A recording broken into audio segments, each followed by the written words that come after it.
Is it working? Is it actually working? My God, I've had some issues with tech. I started doing a stream and I got a few minutes into it, and then for some reason my camera just went bloop, overheating. I can't deal with this today. So then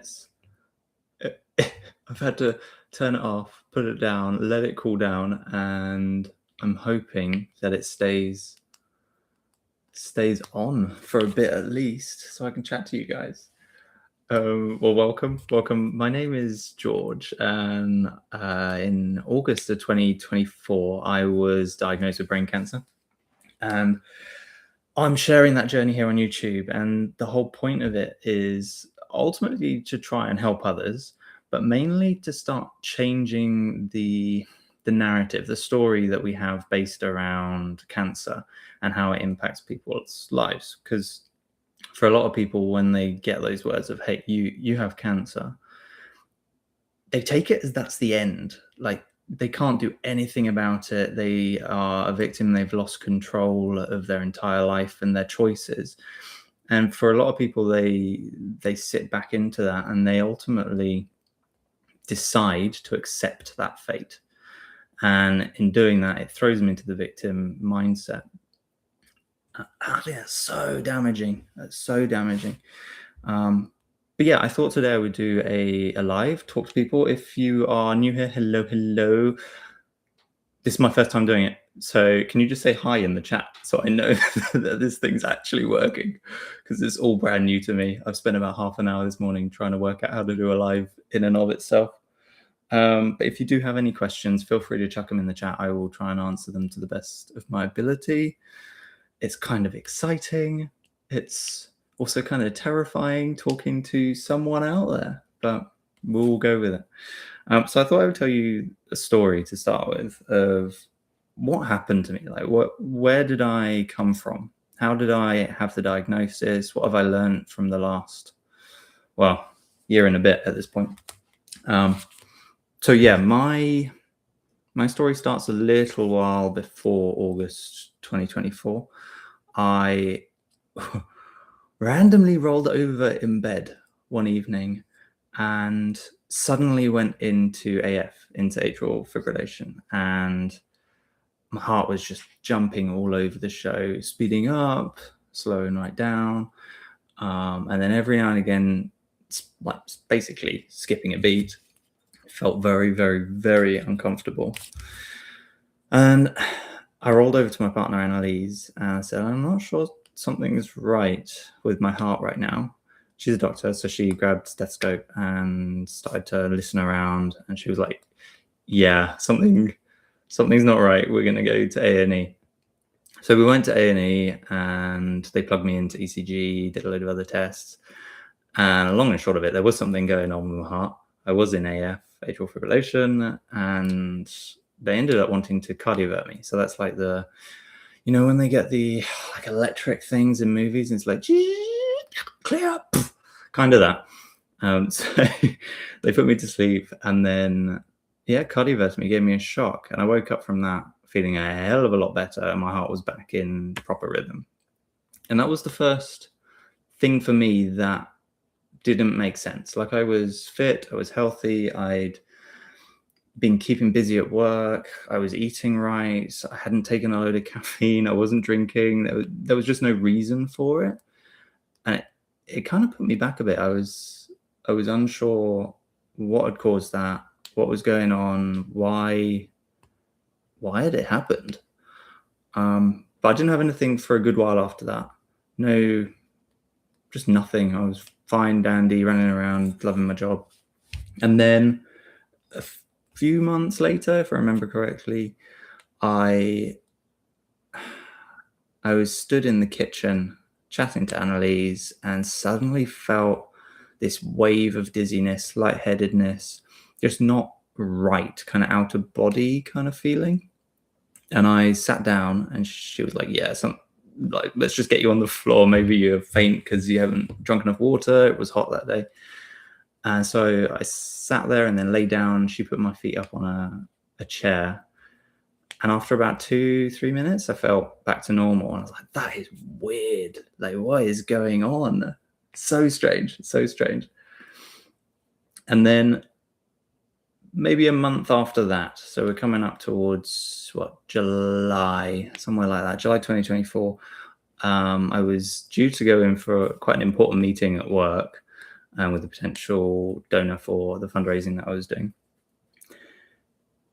And I was stood in the staff room chatting with a friend, and it was almost like a lorry, like a truck rushing past. There was this rumbling feeling and almost a noise. And at that point, I suddenly felt really, really, really dizzy and kind of spaced out. My eyes were doing weird things. I just lay on the couch on the sofa in the staff room, and another friend kind of looked after me, checked in, just kind of like settled, gave me an apple, tried to support me in whatever which way they could. And then it passed and I carried on with the meeting. I was all good. And then like the actual day of diagnosis, the hard day, probably the most difficult day of my life so far. I was baking cookies for a cookie competition in the kitchen, and I got hit with a very heavy partial seizure. So very dizzy, very rapidly. I found myself on the floor. My left ear was just crazy loud with tinnitus. My left side kind of went tingly, numb and tingly. And it kind of shocked me. I was a bit uncertain on what was going on at that point. Hello, people watching. Hi. Say hey in the chat. I'm trying to work out if this is actually going out live or not. So yeah, found myself on the floor, kind of not right at all. And I called Annalise and I was like, hey, I've just had this thing happen to me. I'm not feeling good. What do you reckon we do? And she was like, sounds like we should probably go to A&E. And I was like, yeah, but can I finish my cookies first? So she said, no, we're going to take you to A&E. I'm on my way. And she picked me up. This was in the evening. We went into A&E, and that was a hard night. And then they plugged me in. They did a load of tests on me and sent me in for a CT scan. And I remember being rolled in by this lovely, lovely technician, and we were just chatting away, having a bit of a giggle. And then went in for the scan. That was fine. And then the moment we left, so he put me back in, and we were rolled back out. The moment we left, I kind of knew there was something going on because he CT'd my head, and just by how he was acting, I kind of felt that there was definitely something just not quite right. So rolled me back into a room. They then, if I remember correctly, hey guys, how's it going? I appreciate that. They're amazing. Oh, thank you. That means a lot. I'm trying to learn the whole YouTube thing. It's like a minefield. The more you dig, the more you pull that thread, the more it keeps on coming out, and just trying to learn stuff. Because in my head, I have ideas on what I want to produce, like the ideas for shots or certain things and ways of doing things that I've seen in films or on other YouTubers. And it's great. Like I have the idea. The problem is I don't know how to execute it. I don't actually know what to do to get that result. And so I end up spending like half a day trying to work out how to do it in editing. And then I go on and publish it online. And when I rewatch it, I'm like, I can't even really tell that I spent half an hour on a 30-second little thing. But where are you guys watching from? It's good to have you on board. Hello. If you do have any questions, just shout, put them in. I'd love to engage with you guys. Love to answer any questions that you might have. So back to story time. I stayed in, did a load more tests, and that I knew there was something up, and it was something big. They'd left me waiting with Annalise for a real long time. And morning come around. I think it was morning. I mean, there are no windows in A&E. I had no idea really what time it was. I know we spent the whole night waiting around for it.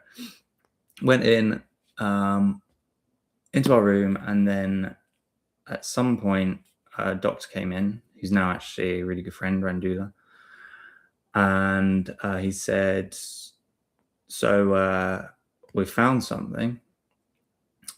We think it's cancer. We think it might be glioblastoma, GBM, and like my life just crumbled. I had no I had no idea that something like that was going on, and it was like it was just dropped on me. And Annalise, and I mean, it was ultimately, it was completely dropped out of the blue, and I didn't really know how to process that. Like, I went into shock.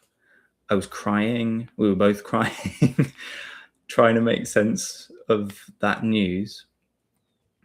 And everything from that point for a few days was a bit of a blur. Emotionally, I was all over the show. I didn't really know how do I work with that news? You know, it's such heavy news. And I go from baking cookies and actually really having a great time at work and enjoying things and life and friends and bumbling around New Zealand, just living the dream, to in a span of a few hours being told, hey, you've got this thing going on in your head that's not ideal. Is going to change the course of your life. Certainly at that point. Just scared me. It scared me a lot. But one of the things that I found was that I got home and maybe I missed it. There's been an update on the diagnosis. Initially, I think it was glioblastoma. Yes. So that's what I was originally told. Since then, I've had a lot more tests and things done to me, which they have worked out that it's not GBM, which is great. It is glioma, so it's of the same cells and could mutate into GBM. They did surgery, so that was in October last year. So what, like a couple of months ago, 3 months ago, where they took a biopsy as well as punctured like a cyst that I had in there as well, being caused by the cancer. So went in, took a biopsy. The results for that came back pretty recently. I'm going to do another video on that soon, but that shows that it's astrocytoma, which is not the greatest one to have, but it's not the worst. It kind of gives me time to do things with my life plan, make lifestyle choices that might benefit me, to give me kind of a bit of purpose in life, really. So I came out of the hospital, out of A&E, went home, spent a couple of days just processing what had happened. And the weird thing was, like, I was lying on our deck with a friend who was actually living with us at the time, a guy called Steve. And Steve and I were just lying there, and I was lying on this beanbag in floods of tears, looking at the clouds and the trees around me. And suddenly I saw this beauty in the world that I'd never really seen. It was just so vivid. It was like the whole mortality thing had slapped me around the face as hard as a wet fish. And I just had an appreciation for life in a way that I've never experienced up to that point. And so in a way, that was a positive from that sudden news. But yeah, I took a good while just chilling out, coming to terms with it, working out what's the next steps. Am I going to need to get in for chemo, surgery, radiotherapy? Like, do we need to act now? Is this I have a couple of months, or is this hey, you got 20 years, you got 50 years?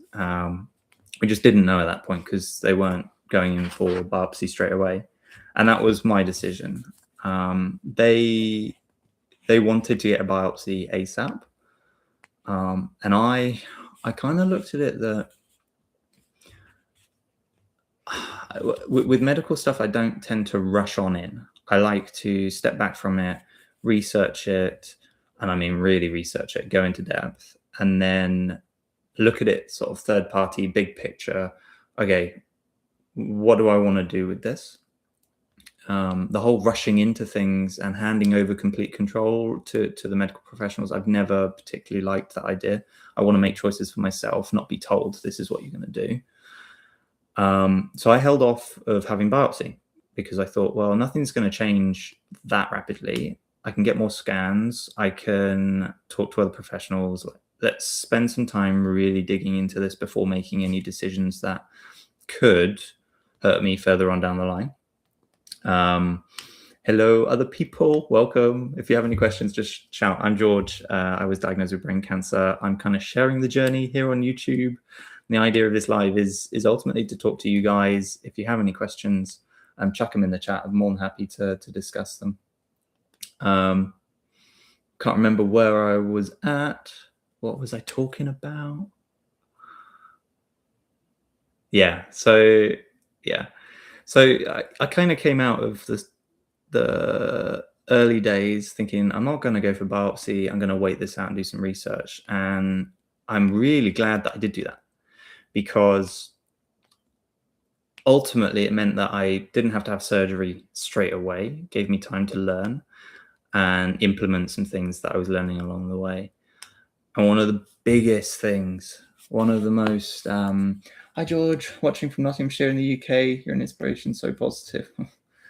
Good luck going forward with the treatment. Thank you. That means a lot. That really does. I don't feel inspirational or that positive. I mean, some days I have good days, some days I have shit days, but in general, I try and stay on the positive side of things. I mean, it takes the same amount of energy as thinking negatively, but I really appreciate that. Thank you. And hello, Nottinghamshire.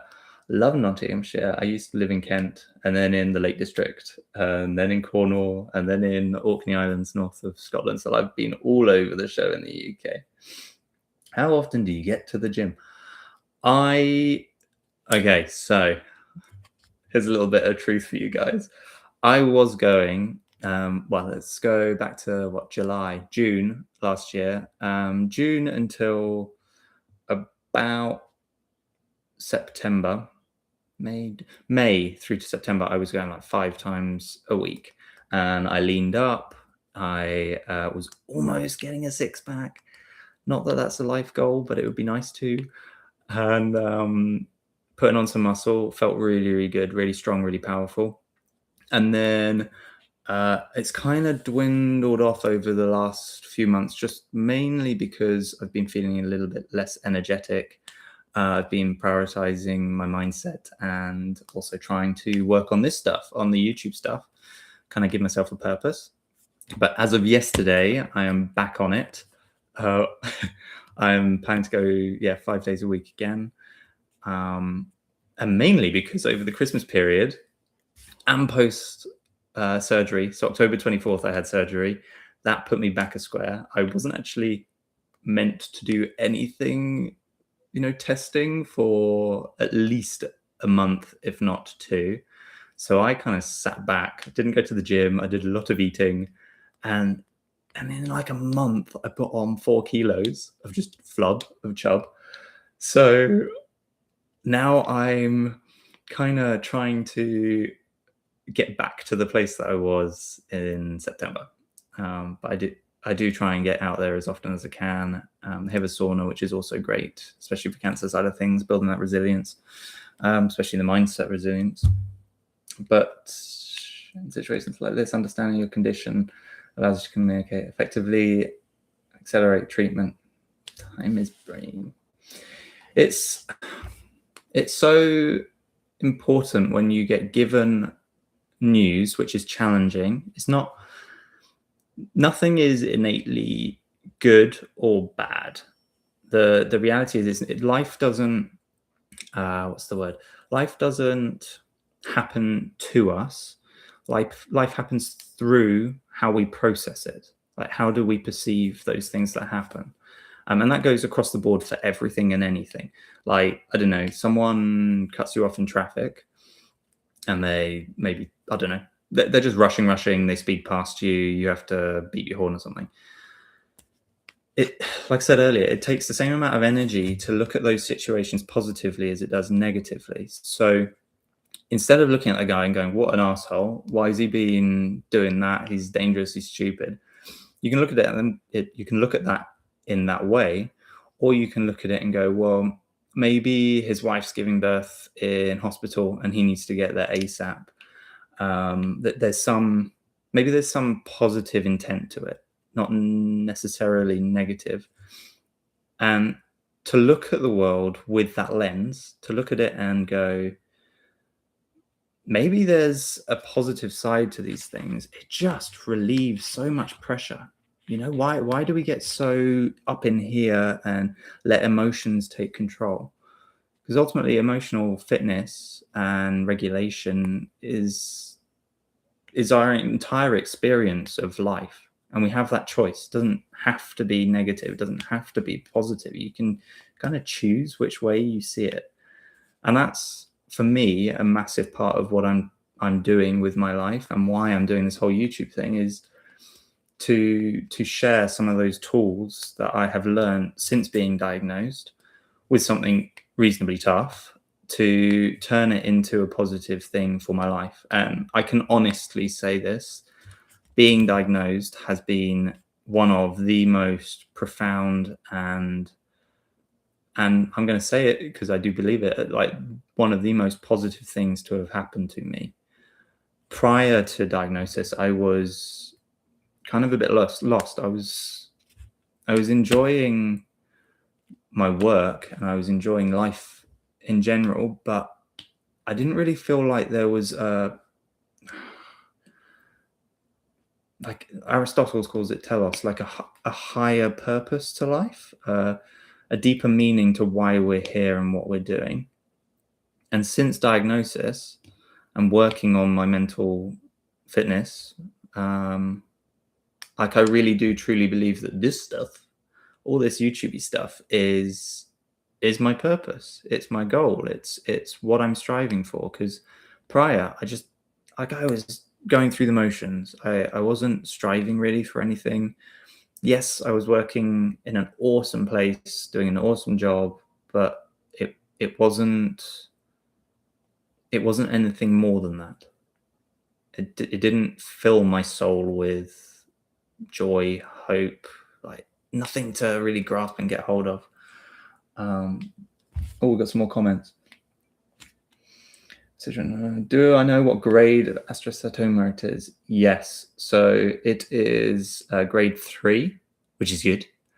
I do have all the breakdown of like all of the molecular genetic breakdown of it. I don't have it to hand. It's a long list of random letters. But if you are interested, I can do a video on that, maybe go into the detail of what it is specifically. Let me know. Have you seen the YouTube channel Be Nice to People? He is 27 and has GBM. Not sure if it helps or not to know about others with similar. I have come across him, American chap. Is that the guy you mean? Yes, have come across him. I know he's sharing his journey. GBM is maybe more challenging. I understand that he's been having to do quite extensive treatments, like standard of care treatments, rapidly, as people tend to do with GBM. But it is nasty. I was actually questioning about reaching out to him and trying to connect. I was even thinking of maybe trying to organize an interview type thing. Get both of us on, have a proper chat, see what we've both learned about it. Is that something you guys would be interested in? If so, I will endeavor to get to that. I've always seen things like that too. Negativity or positivity depends on how you interpret it. Yes, exactly. We have that choice, right? And I've mentioned this in a couple of videos about the two minds in your mind. You have two voices, one being the monkeys and one being like your true self. Monkeys are the guys that, it's that voice that says to you, hey, I don't want to do something today. You're just let's just sit on the sofa and binge watch something on Netflix. Or I can't be bothered to go to the gym or go for a walk or walk the dog or do some work or work on a project. Or that's sort of the monkey trying to protect you. And that's like biologically deep within us. It's evolutionary, and it's ultimately to try and save us from danger. So back, long time ago, when we were wearing not much and running around in Africa, during our development as a species, the negatives that we would experience in life. So I don't know, Uncle Joe getting taken out by a lion or something, they sit with us, right? And that emotion has, through evolution, kind of started to dictate what our or how our monkey voice processes things, what it tries to force us to do. So you got the monkey voice, and then you got on your other shoulder your true voice, and that's the one that's like, hey, these are the things that we really should, if I can use that word, should be doing. Not that there are any shoulds in the world. This is what maybe would benefit us. Let's go with that. So the whole the benefit tend to be the good things for us, right? But it depends which voice you're listening to, because the monkey will be there going, hey, don't go to the gym, and then your true voice is going, hey, go to the gym. And it's the question of who do you listen to most. I am a true believer that by listening to your true voice, you progress your life, you get better at things, you're happier at things. You look at people who tend to listen to the monkey voice, generally they struggle in life. Maybe I don't know the statistics, but from maybe individuals that I know, they tend to be sadder, less positive, generally not so healthy, and generally kind of in a rut. And so I think by actively seeing the monkeys, like recognizing them and going, they're there, they will always be there, they will always be trying to keep me from pushing risks, by acknowledging them and then swapping out and actively trying to listen to your true self, you can progress your life. Another comment, I did also a little bit of research on astrocytoma. Do you have private healthcare, or is your treatment through the NHS? I am based in New Zealand, in Rotorua. They have like free health service over here, similar to the NHS. And because I'm English, it's like reciprocated. So like I would get free treatment in the UK, I can receive free treatment here. For me, in terms of treatments, like what am I doing and why, I held off of going in for surgery and biopsy pretty much as long as I could, because we knew, having had MRIs every 3 months, that it was reasonably stable. It wasn't progressing rapidly. And then I had last August, so a year post-diagnosis, I had another MRI, and that showed that the cyst within the tumor had grown quite rapidly. And part of the tumor had kind of started to enhance on the MRI. So that shows that it's maybe starting to become more active. And with the cyst growing, it was kind of pushing my brain over to the other side, causing intracranial pressure to develop, which ultimately I had a meeting with the surgeon, and he was like, I think we need to get in there to relieve that pressure, because it will start preventing the basically the fluid in your brain from being able to move around freely, and that causes big issues. So yeah, I decided to go down that route. I've yet to have chemo or radio therapy. Now that we know exactly what it is, we know what the battlefield is as such, we can be a bit more targeted with treatments.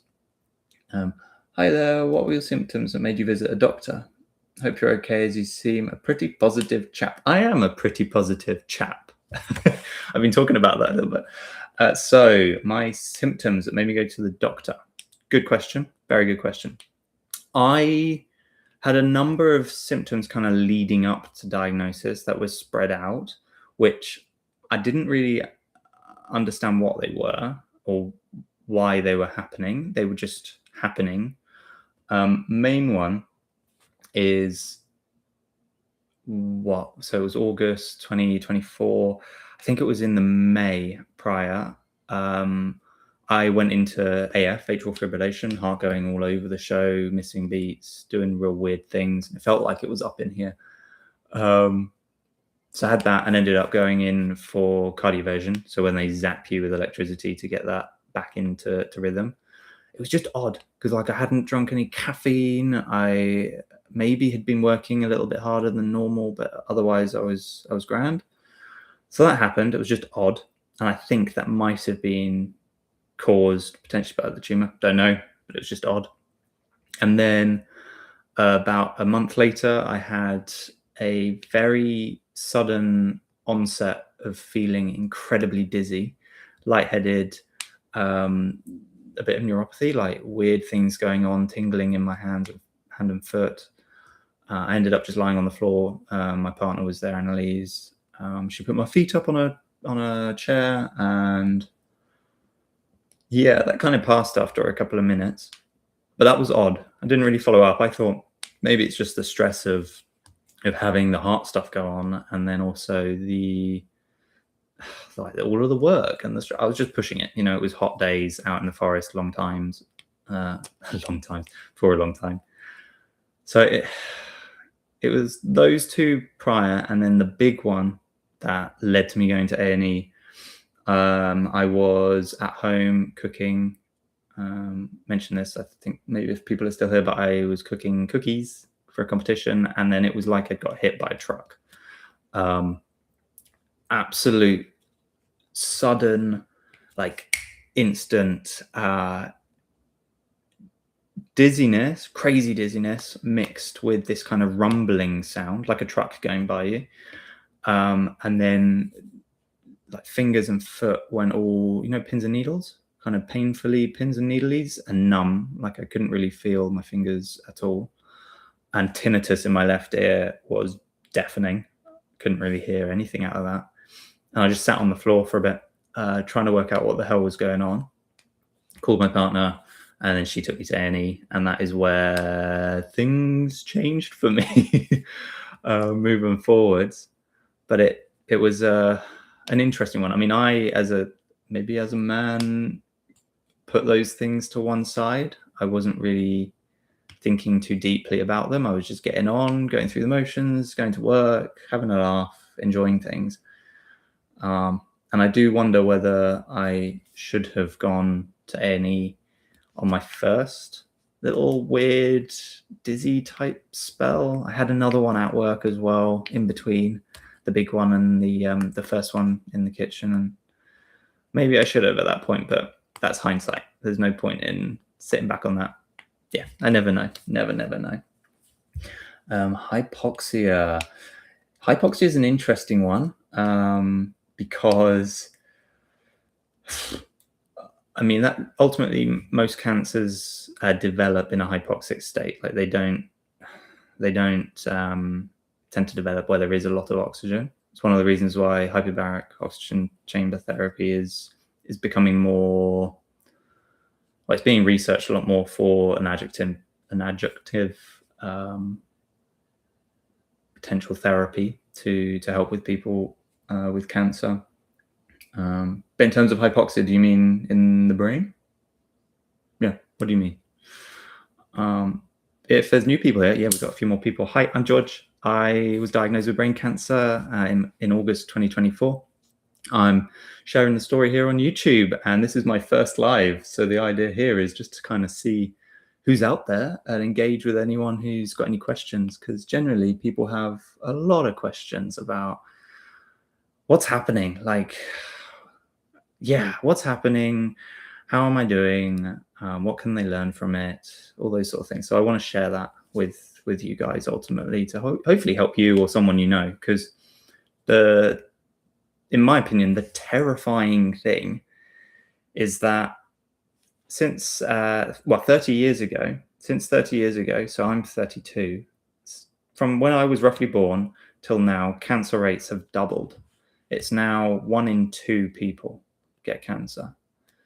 And that blows my mind, like how many people. And the scariest thing is that current statistics, current estimations is that in another 10 to 15 years, everyone will have cancer at some point in their life. And that's terrifying.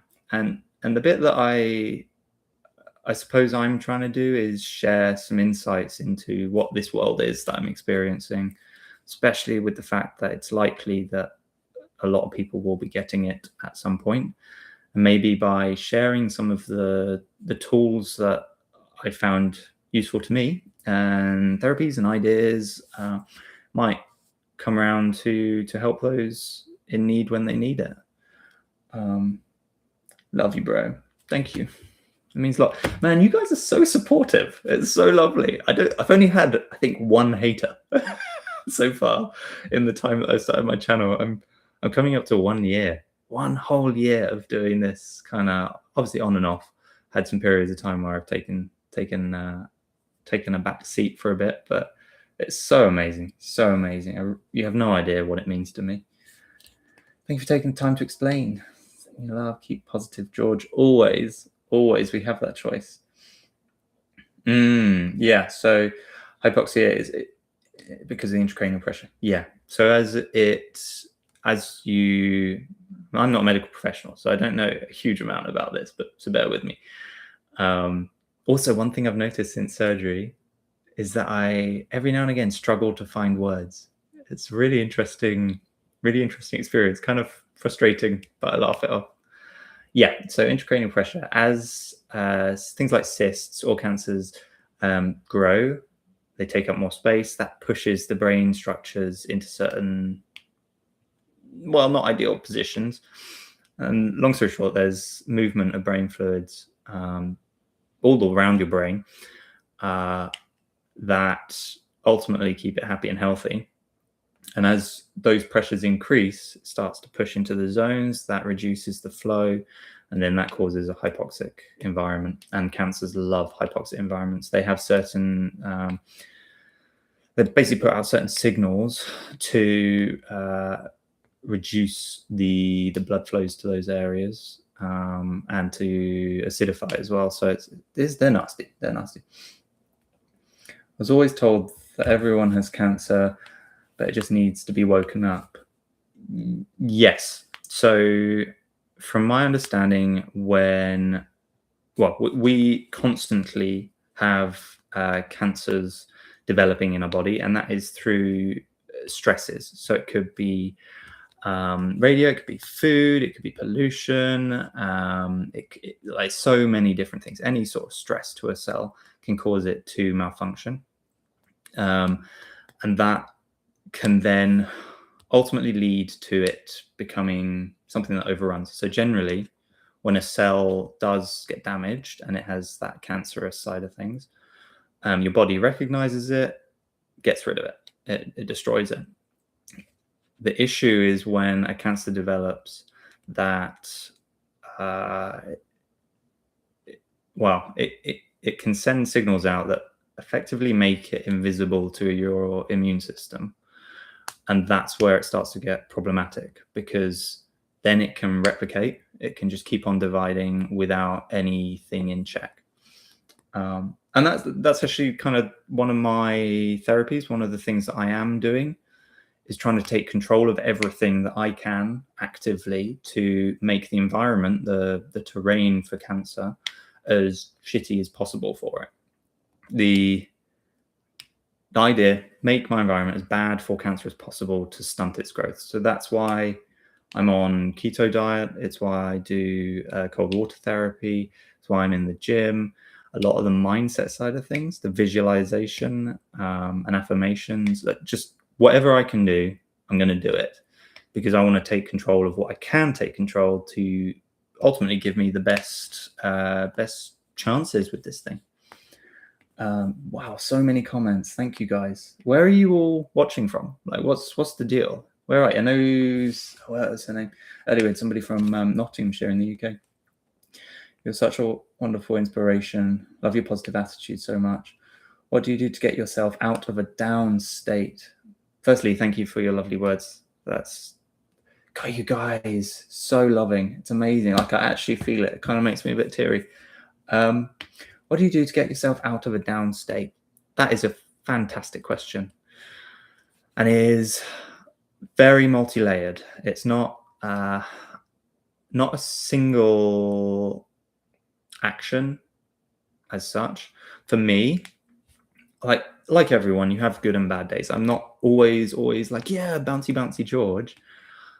Some days I feel crazy grumpy, and I wake up, especially if I wake up with a headache, which is reasonably common. It's very tiring to have this like unrelenting cancer thing. You know, to wake up with a headache, it's like, bam, yeah, you got this thing going on. Or going to sleep with it, bam, you got this thing going on, or dealing with it through the day, or having seizures, partial seizures for me. It's quite difficult to step away from that.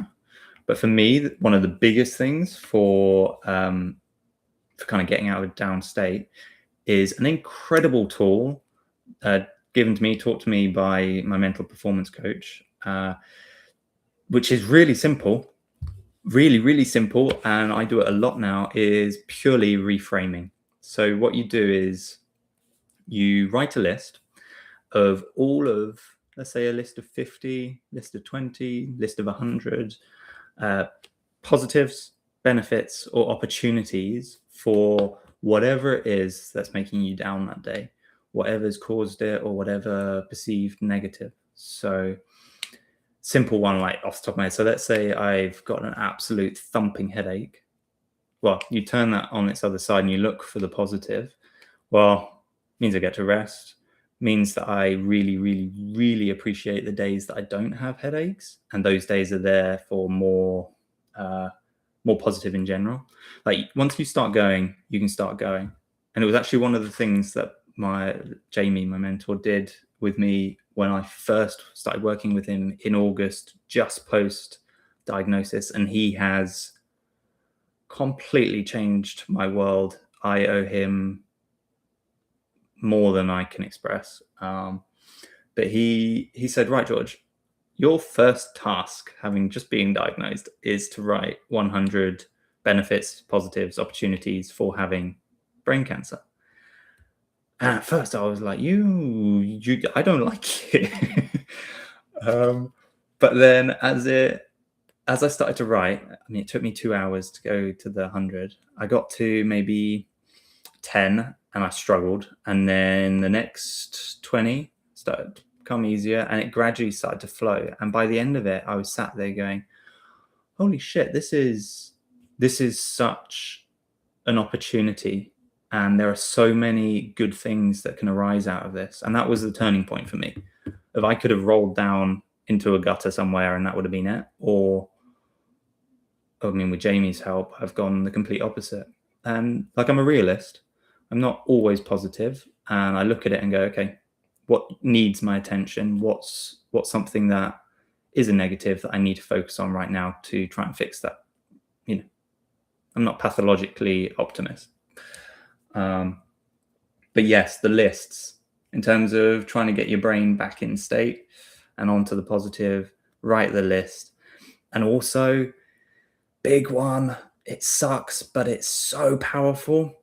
Go and put your body under physiological stress, like real, true stress. So that could be a really hard workout, or going for a run, or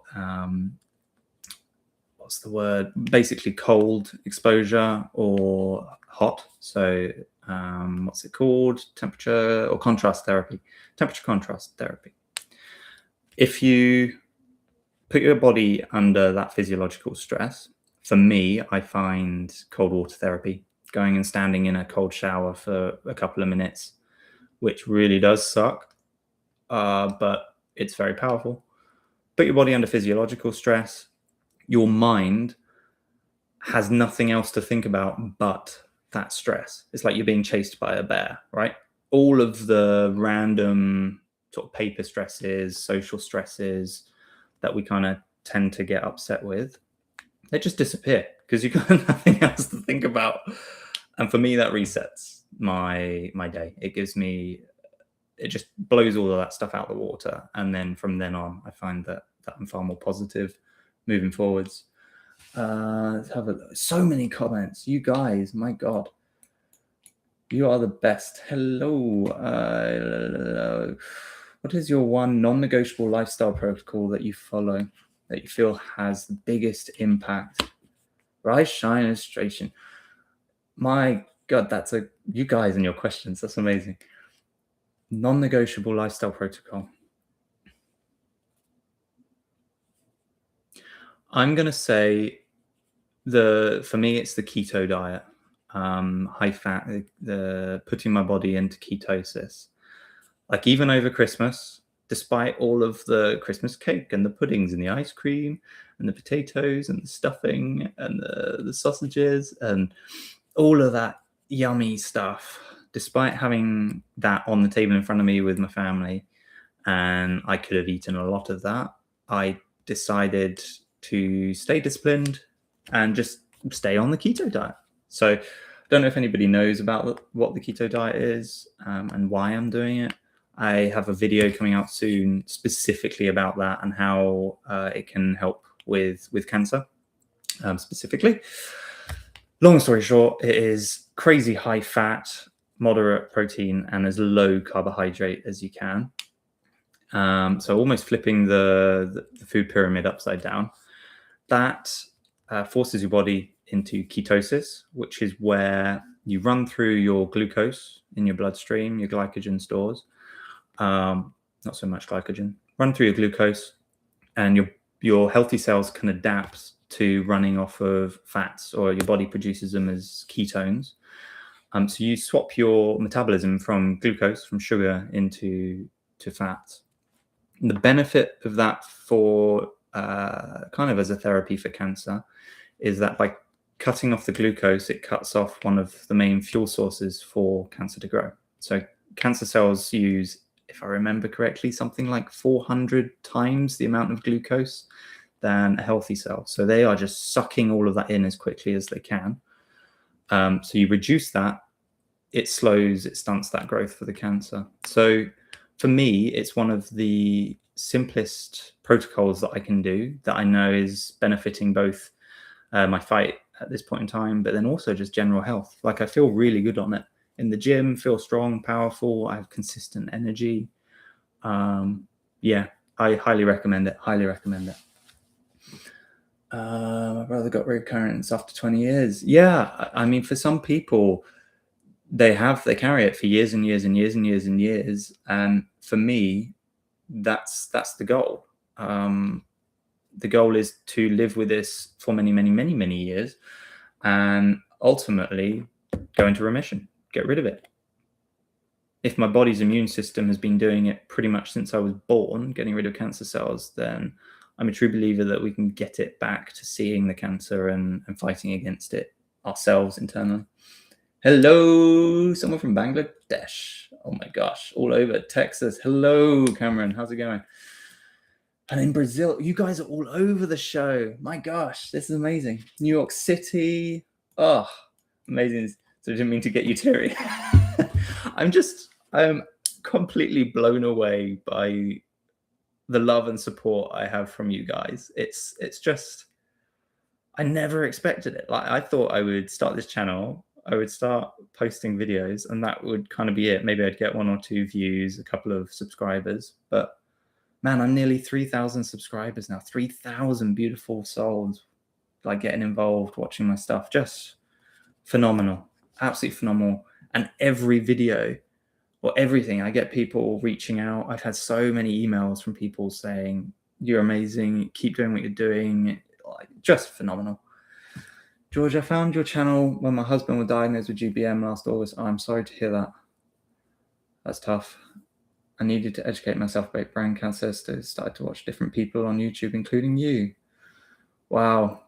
I did basically the same thing. So when I was diagnosed, one of the first things I did was go onto Google and onto YouTube to see if I could find anyone who was in a similar situation to me that I could learn from.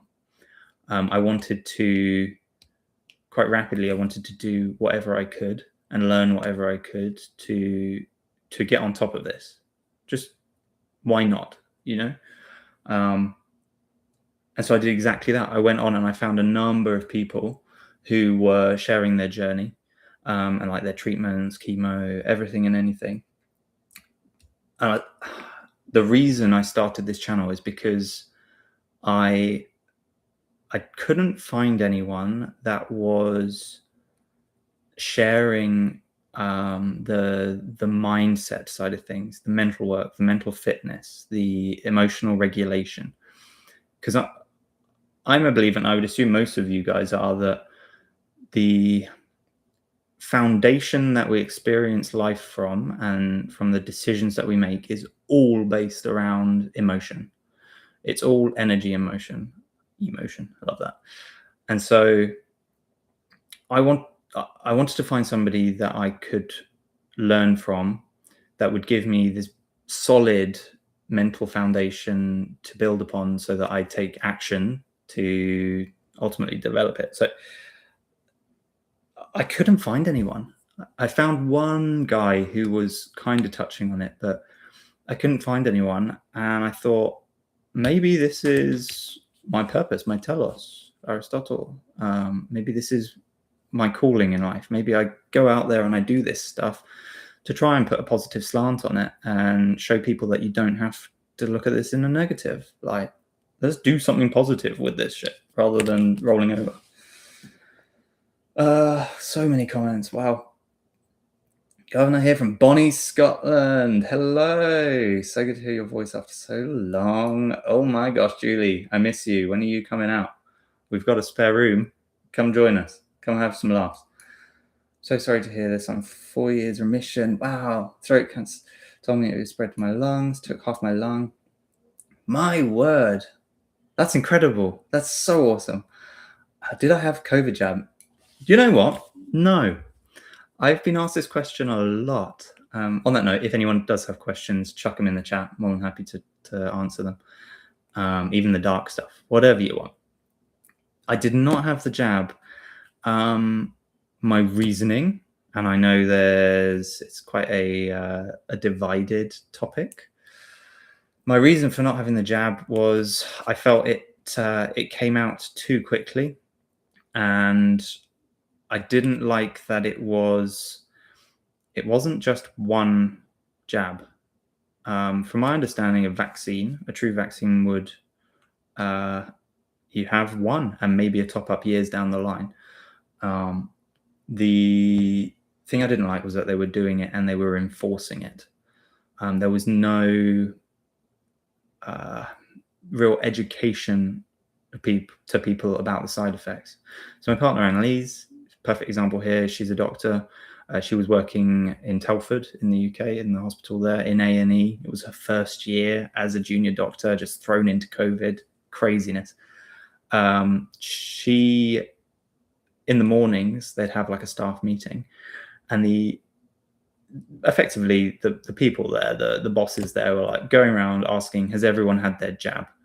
And if not, they were told, okay, go and get it right now.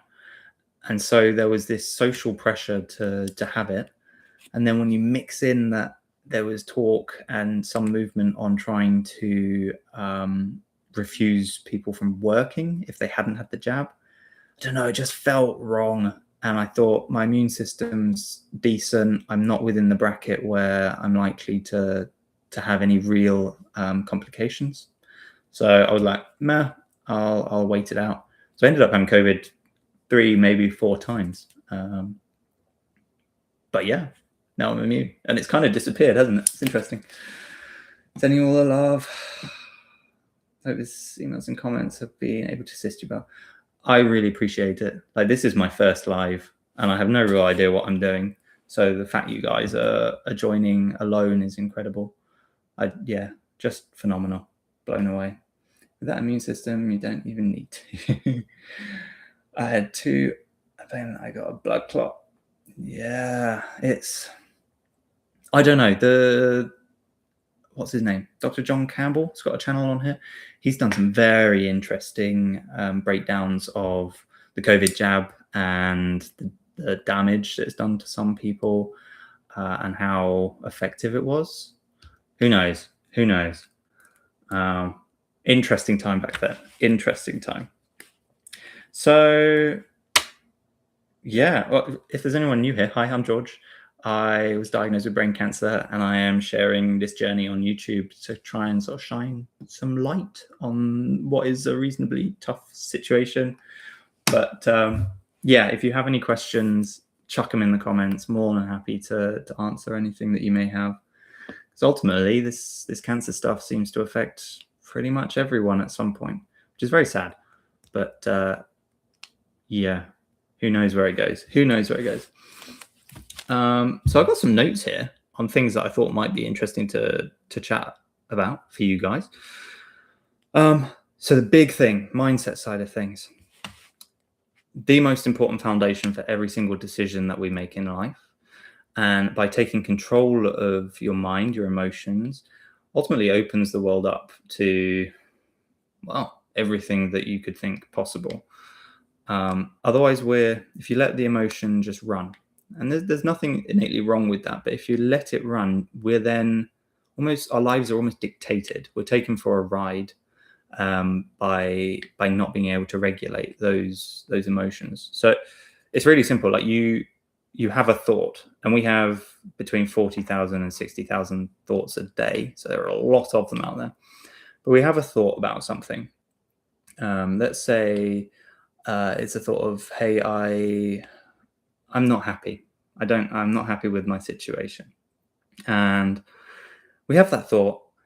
And what we do with that thought is we go, okay, well, I'm not happy with the situation, and I'm going to give it some meaning. I'm going to give it depth. I'm going to make it a stronger thought. I'm going to start to associate emotions to that.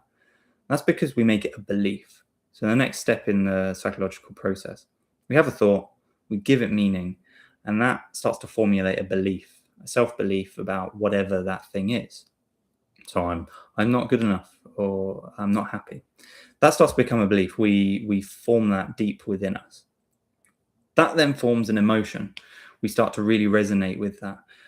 We start to feel upset or angry, sad, whatever it is. And from that emotion, we then have a physiological response. So we start to feel anxious. We start to really embody what that thought is, what that meaning is, what that belief is. That's where things start getting a little bit, in my opinion, dangerous. So we have that physiological response and the emotional response, and that leads to action. We start to behave in a certain way that is based on that pure original thought. So we think we're not good enough. Okay, not good enough, I'm not happy. So I'm not good enough, I'm not happy.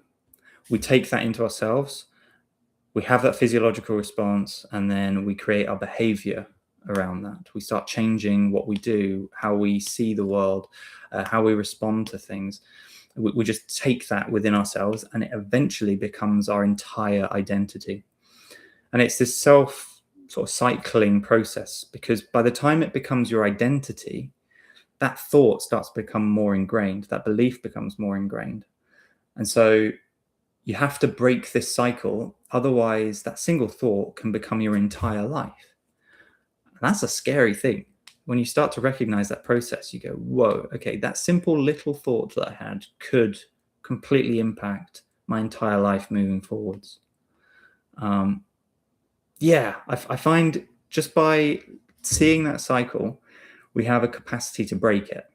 So by looking at our thoughts, third party, like we're always going to have thoughts, always. They're just rolling constantly. You can't stop them, even in meditation. Some people say, oh, you can get rid of it. Nah, you're still thinking. The big thing is to break that cycle. So recognize the thought. It's not innately good, not innately bad. We have a choice on how we can treat that thought. We can choice on how like what meaning do we give that. That then leads into a belief structure, which ultimately leads into like the emotional side of things, the physiological side of things, and then into how we act and behave in the world, and then into our identity and what we do with our life. Like, it's so powerful. So powerful. Let's look at these comments. This might be a very often asked question, but how are you holding up? What makes you wake up in the morning and smile? Sending hugs. Ooh. How am I holding up? I am doing very well. And I mean that. I truly mean that. A lot of people come to me and they're like, oh, you must be in this dark place, or are you really, really struggling? And yeah, to an extent. There are parts of me at certain times when I'm feeling really rough, like the head is thumping, I'm having lots of partial seizures, maybe I've had bad news or challenging news. I don't like the term bad news. Challenging news, testing news. Those days are tough. They're actually really quite tough, and they're a struggle to get through. But because I've worked on a lot of my own mindset, fitness, and flexibility, and have a number of tools, like I mentioned earlier, cold exposure, things like that, it ultimately doesn't take control. So like I was saying with that thought to identity process, I could wake up and go, okay, my head hurts, XYZ, this is my belief, this is it. I'm going to spend the whole day in this crappy mindset. Or I can try and reframe it, start to recognize it, accept it. Have that acceptance is a huge thing of, okay, this is the situation. This is what's happening. I don't have to think of it in a negative way. I have that choice. So I'm not holding it, on my shoulders. I'm not keeping it in my chest. I'm just recognizing it as it is. It is what it is. It's really, really powerful. What makes you wake up in the morning and smile? General life. Isn't it exciting? This is just a weird experience where we're this weird conscious meat suit living this life on a beautiful planet that's floating in nothing, in something that's like nothing is getting bigger. It's just, this is a game. This is an experience. There's nothing negative or positive about it. It is just something that we are so blessed to be able to experience. And when you think that, like, I am infinitely unlikely to exist. So you think about all of the processes through time that has led to me, specifically me existing, and you, specifically you existing. There were so many different eggs in my mum that could have been there, or from my dad, like the sperm side of things. There could be any other person here, but I have this opportunity to experience it. Like in that, with that lens, with that mindset, we are lucky, we are fortunate, infinitely fortunate to be able to experience the shitty things that life throws at us. Like, it's so empowering to look at life with that lens. If you guys have questions, shout on the chat. I'm more than happy to chat. Knew I wasn't going to die yet. I've got a young lad to look after. Amazing. That's how I learned to exit vicious cycles, pattern analysis. Exactly. That's the thing. Becoming aware, like not letting the emotions and thoughts just run away, because then it's dictated. You're being taken for a ride. It's like you're on a roller coaster. There's no control there. And by having control, we can make decisions, choices that ultimately better ourselves and others and the planet. Thoughts are not facts. Exactly. And the weird thing is our brains don't know what is real and what's not. So perfect example is, let's say you're watching a horror movie. You're watching a horror movie, despite it not being real, we have physiological responses. Like we start shaking, our heart rate goes up, We start cowering in the corner. Whatever it is, we have a physiological response to something that's not real. We can train our mind to do the opposite. So the opposite of horror, let's say. So if we can visualize within our mind, so for me, I spend a lot of time visualizing being sat in the oncologist's office, sat across from him or her, and them turning to me and saying, "We've done your latest scan, it's gone." And for me, the visualization needs to go deep. I wanna feel what that relief will feel like. I wanna feel what it's like to be in that room, like being sat on that seat, the pressure of the seat underneath me, the warmth of the room, the light, looking into the eyes of the oncologist, like make it as real as possible. Because if I can make that as real as possible, it becomes real for my brain. That is so empowering, because I can think of it the opposite way of going, okay, well, I could sit there in the office and he says or she says, yeah, you're screwed. I could think of that and I can make that my belief. Your brain doesn't know the difference between what's real and not. So it's better to train it to think in that positive way than it is the negative. Tread lightly on the earth. Do I have glioblastoma, GBM? No.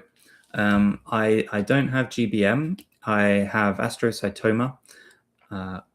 I have got like all of the breakdown, the molecular breakdown, the mutation side of things. I haven't got it on me at this point in time, but I can do a video on that if you're interested. Just let me know. Yeah, so with it being astrocytoma, it is one of the glioma tumors. So comes from the glial cells in the brain. It has the potential to mutate into GBM, but it's not, which is great. Really good news. Knowledge you've gained from this journey is phenomenal, hon. Sharing it with others is amazing. Loving your honesty as always. Jules, you are incredible. I miss you. We need to get you over here at some point. I'm up in my cold shower times. Yes. Love it. How long are you doing now? I'm going to check out a keto lifestyle to help cancer cells. Yes.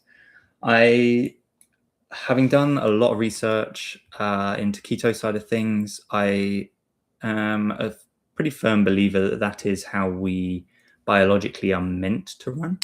Like when we come into this world, we're fed breast milk and we are in ketosis. We run most efficiently off ketones. We have steadier energy. Like there are so many knock-on effects from doing keto diet in and of itself. I love it. I love it. The docs actually thought I was in denial. I proved them wrong. Incredible. So cool. I really appreciate you sharing your journey. I'm sure it helps a lot of people, including myself, to appreciate life. What advice, practical or more on the philosophical side, would you give to people? Okay. Do you mean in terms of practical or philosophical advice? Do you mean in relation to cancer or hard times? Or let me know. I beat stomach cancer with prayer and fasting. Yes. I starved the cancer and used no medication. 10 years cancer-free now. Incredible. That's so cool. With your fasting, how long were you doing? Because it's one of the things that I do. I'm intermittent fasting. And then also I do every now and again like a longer 3-day fast. I had questioned about pushing that to like a 5 or a 7-day fast. Really make your body sensitive to cancer cells, go into autophagy. Both health-wise and attitude to life. Okay, let's think about this one in depth. What advice, practical or philosophical, would you give to life? My God. Work on your mindset. Become aware of your thoughts. Recognize how you think in general and how you react to those thoughts. One of the mind-blowing things that I had was, so I can, and we can all do this, we can think about a thought that we had, right? So we can look at that thought in a third-party perspective, and then, which is kind of cool and is in and of itself. And then we can go a step further and think about thinking about our thought. So right in the depth of the brain, like, who is that? Who is that person, that thing in the back there that has that capacity to keep on thinking through that thought process? Crazy. So practical advice, philosophical advice. Get in control of your thoughts and your emotions. Look to really dive deep into it and unpack a lot of those belief structures that we form through our life about certain events. Start to unpack those. So for me, for example, one of the things that I really needed to work on and unpack was I had quite a rough breakup a number of years ago, like a decade ago, that I, at that point, really struggled with. It was, I felt betrayed at that point. And I carried that with me all the way up until, well, kind of since I started working with mental performance coach. I carried that weight. I carried those opinions, those ideas of life, how I approached life was based on that experience.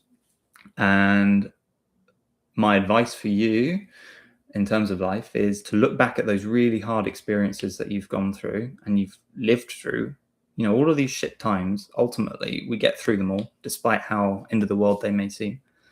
But to look at that situation, get a notepad, and really dive into the benefits, opportunities, and positives of having that experience, and really go to depth, like 100 reasons, 200 reasons. I mean, the reality is the number is arbitrary. What you're looking for is an emotional response. And I did this with that prior experience that I held with me. And I sat there and I really went to depth. I went back to try and relive those emotions and all of the conversations, the situations that I went through. What you're looking for is that emotional response. So you go through, you look for the benefits, you look for the positives, you look for the opportunities that it has given you. And all you're doing is going on that list as deep as you can until you really, truly feel thankful for them, for that, whatever it was. And I was in tears. Like,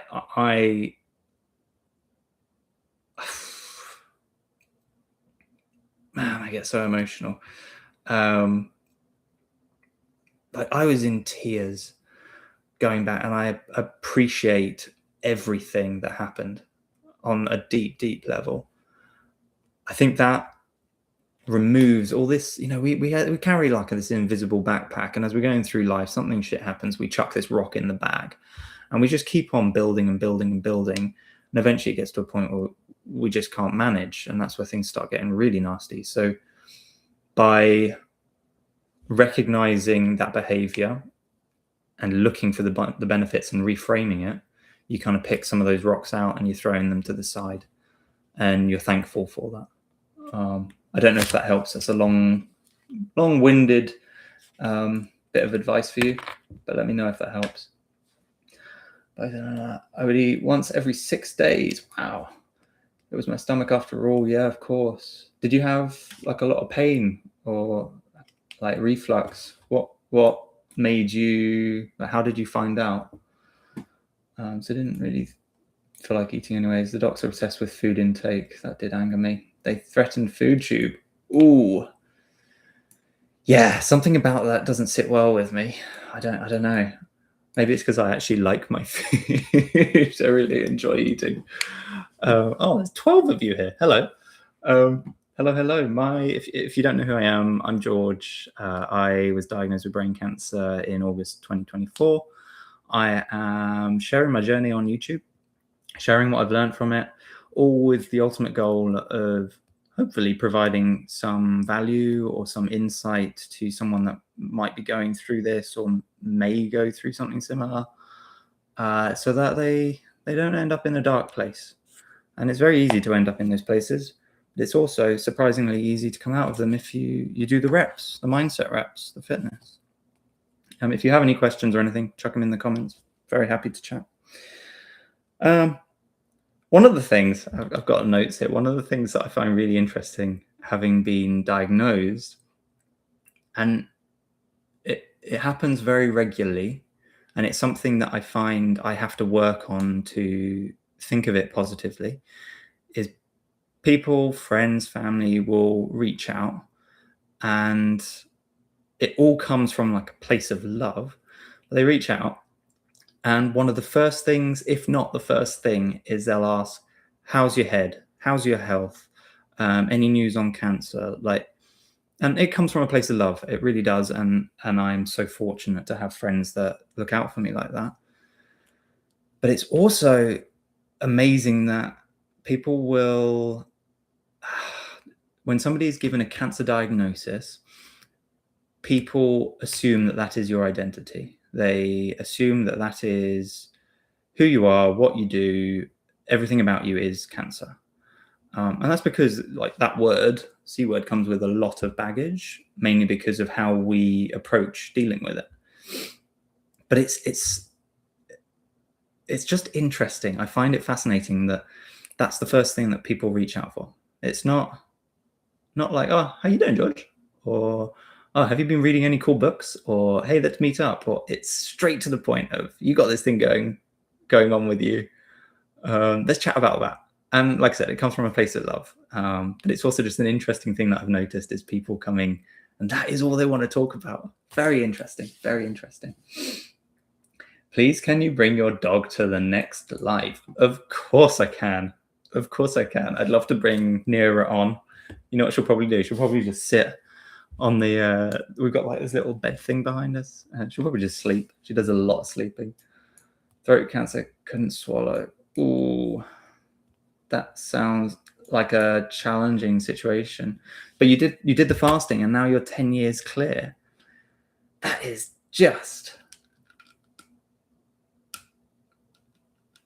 Oh no, sorry, that's somebody else. My bad.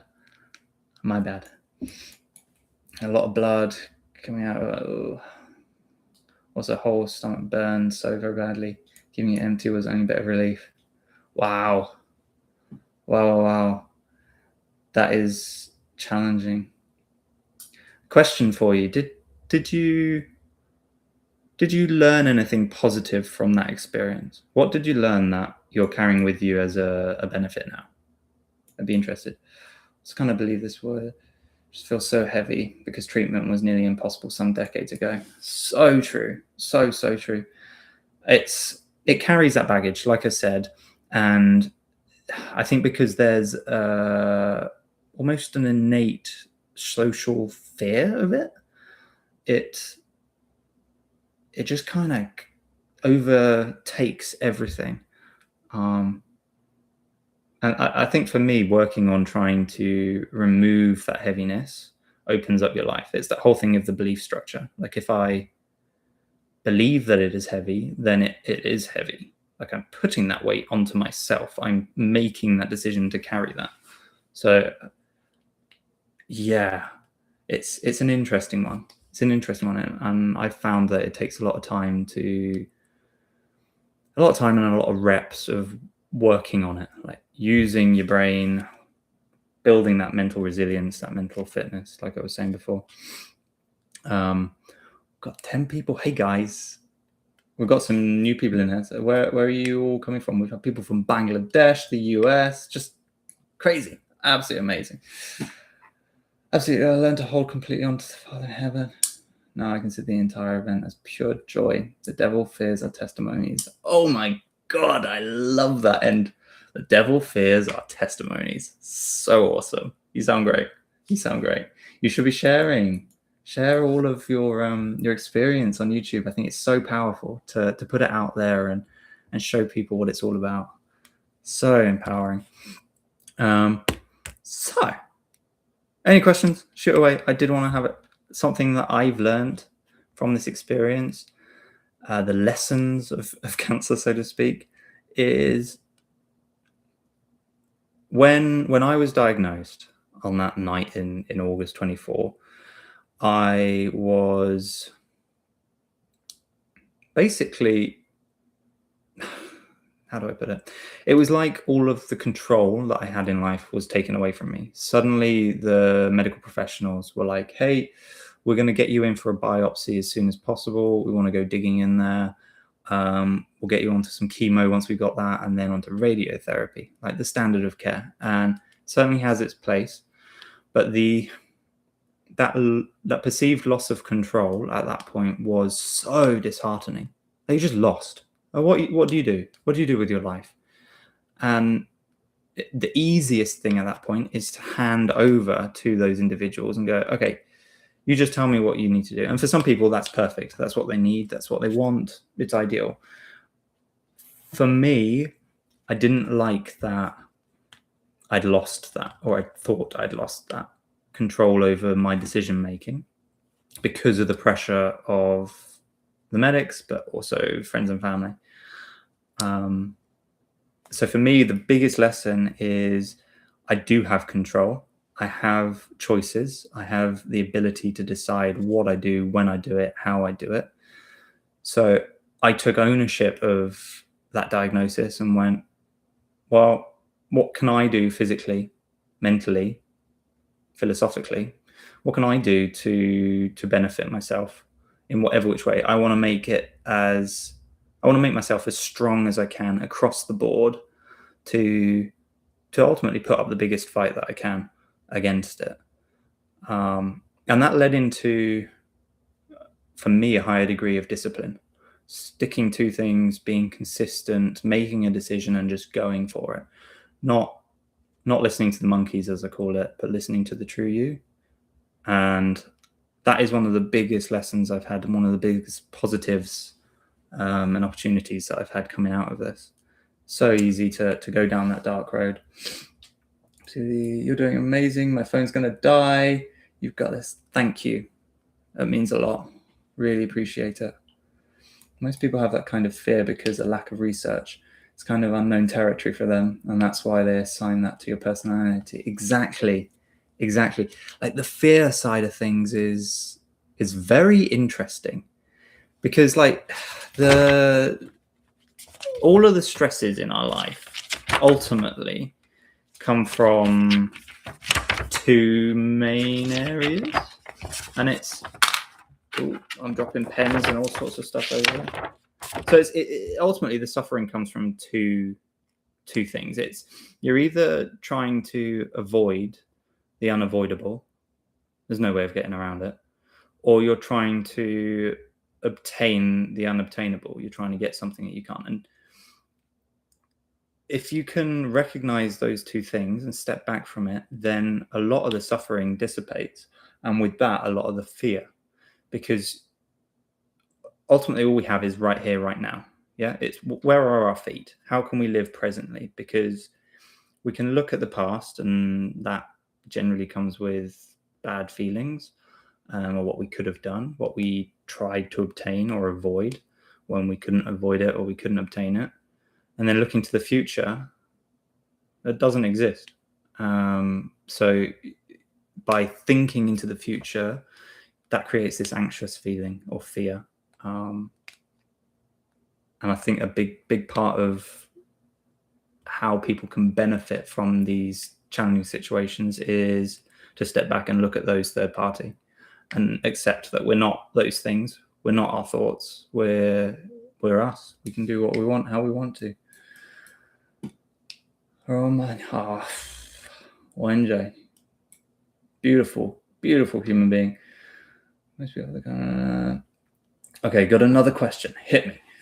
What are some things that your friends or family did that brought you the best support? Ooh, that's a great question. Yeah, that is a good question, Cameron. What are some of the things that friends and family did that brought you the best support? Do you know, I've never really thought about that. Like, what was the most supportive thing?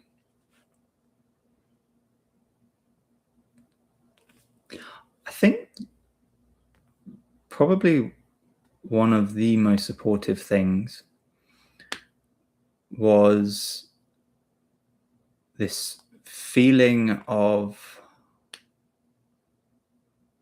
all of the people that I love dearly kind of rallying together to do whatever they could to help. And I mean whatever they could. It's the simple little things, like one of our friends started to cut our grass, mow the lawn, because it was just another added pressure that we didn't need at that time, especially early on. We had people bringing us food, checking in on us. My family, most of my family are in the UK, but they were all on the phone. It's not necessarily one thing. It's a lot of the little things that add up, at least for me. And the best support, honestly, is purely people kind of accepting your decisions, my decisions. Rather than having friends and family turn up and go, oh, maybe, have you thought about doing chemo, or have you thought about radio, or, that comes from a place of love. They want to support you. They want to help you. But for me, having people just turn up and go, I'm with you all the way. I don't mind what decisions you make, what choices, how you're going to do this, just to have that acceptance, that loving support is the biggest thing, and not judge. Judgment is so damaging, so damaging. To just have that support unconditionally is probably the best support I have had, and for other people. Does that answer your question, Cameron? Bringing you tea. Yes. Hey, I've always got a cuppa. Yeah, it's those little things. It's those little things. They're going to need to be practical, provide laughter. That's true. I think having, in the early days for me, when like the trauma is really rough and raw, it's there with you. Certainly having something that gets you out of this cyclical thought pattern of cancer, it just overtakes your mind. Having someone, like I have a really good friend, Shane, who early on, when I was feeling up for it, we started going out like hunting and running around the show, going on random days out, just having a good old laugh. And we didn't talk about cancer at all in that entire time. So if you know someone who's going through this sort of stuff, stepping up and being like, hey, do you want to go do something? And not bring up cancer, not talk about it, actively give the sort of emotional side a chance to reset, recalibrate. Man, that is, so powerful. Darren Fox. Hi, George. Hope you're doing well. Myself, worst thing to me is being able to drive and lose your independence to rely on others.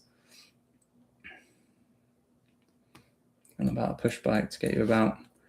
Yeah, so when I was diagnosed, they basically said to me, yeah, you're not allowed to drive. That is probably one of the more challenging things for me. There are many things that I'd like to be able to go and do. Like I would like to go for a haircut today, but I have to work out how to get into town.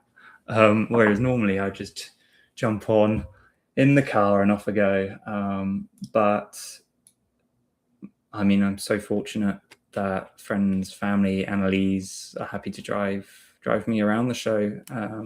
So fortunate. But yeah, I have a bike, jump on that. It's just a little bit of a frustration.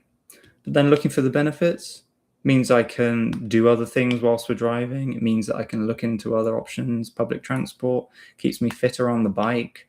There's so many. It doesn't necessarily have to be a negative. Okay, my mum went through breast cancer and I have a few friends going through it. And I just never know how to assist. So yes, it does answer my question, George. Awesome. Oh, so guys, I have been on for about an hour and a half. I will probably need to jump off and get some lunch in a minute. So if you have any last questions or anything you want to say, just chuck them in the chat, and I'll work my way through those, and then I'll jump off. I'm planning to try and do one of these maybe weekly, maybe every Friday. How does that sound to you guys? I thought it would be a good way to connect with you all, work out where people are, who you are, how I can help you, all that sort of good stuff. Yeah, but shout, much love, get some food. Man, I can't wait. Cannot wait. May the Lord bless, protect, defend you. You guys, you're so beautiful. Like, hey Dave, how's it going? Hope everything's going well for you. My question is, what kind of brain cancer do you have? I have astrocytoma. So it's not the worst, it's not the best, but it's kind of in between. Astrocytoma is quite an interesting one because, as the name kind of alludes, it works into your brain. It's like stars. It works into your brain tissue. So it's not like a solid lump that they can just go in and get rid of. And in that way, they can't get rid of it completely with like resection, with surgery, but with chemo and immunotherapy and some adjunctive therapies, I can do some stuff with it that way. Thanks for the wonderful conversation, and the IRS Q&A is amazing. Wish you the best. Thank you very much. I'll see you guys soon, hopefully. It's just the best thing to take something that at first might seem shocking, but take that as an incentive. Yeah, exactly. We got you best we can, George. Cameron, thank you. Really appreciate it, guys. Really appreciate it. I will call it there. I will have another video coming very soon, and I'll make sure to try and do a live every week, considering how lovely you guys are. Don't make me cry. But yeah, it's been great. Thank you. This is my first live, so it's, yeah, I wasn't expecting this. I was expecting like one person. Amazing. Alrighty, team. I'll talk to you very soon. Love you. Bye.